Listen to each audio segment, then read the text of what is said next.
Ronnie Dozer meninggal dunia, berikut 3 fakta terkait mantan komedian ekstravaganza. Kabar duka datang kembali di dunia hiburan tanah air. Aktor sekaligus komedian Ronnie Antonius Setiawan meninggal dunia pada Kamis kemarin. Seperti yang kita ketahui, jika Ronnie Dozer merupakan mantan pemain sitkom lawak ekstravaganza, dirinya menghembuskan nafas terakhir pada Kamis kemarin tanpa ada satupun orang yang menemaninya. Kabar duka tersebut telah dibenarkan Renzi Milano yang merupakan sahabat Ronnie Dozer. Pria yang menghembuskan nafas terakhir pada umur 46 tahun ini mengawali karirnya dalam mengisi acara komedi yang populer pada tahun 2004 hingga 2009, yaitu Ekstravaganza.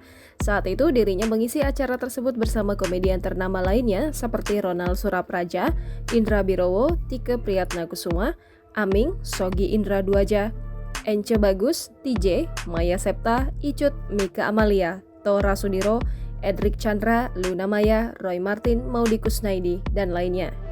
Namun tak hanya menjadi komedian, pria kelahiran Bali ini juga jago dalam berakting. Tak main-main, Ronnie pernah beradu akting dengan Andre Taulany dalam film yang berjudul Kiamat Sudah Dekat. Dirinya juga pernah mengisi sinetron yang berjudul Tuyul dan Mbak Yul Reborn. Bahkan sederet sinetron pun pernah beliau isi, diantaranya Wah Cantiknya 1, Wah Cantiknya 2, Saras 008, Bayi Gede, Artis Sahabat, dan Supergirl di serial TV 2011, Abu Nawas dan Paman Jin, Tuyul dan Mbak Yul Reborn, Sodrun Merayu Tuhan, Magic Tumbler, dan Detektif Cinta. Biodata singkat Ronnie Dozer. Ia memiliki nama lengkap Ronnie Antonius Setiawan, lahir pada 20 Agustus 1975. Ia lahir di Denpasar, Bali, Indonesia. Ronnie Dozer meninggal dunia pada 11 November 2021 di usia 46 tahun.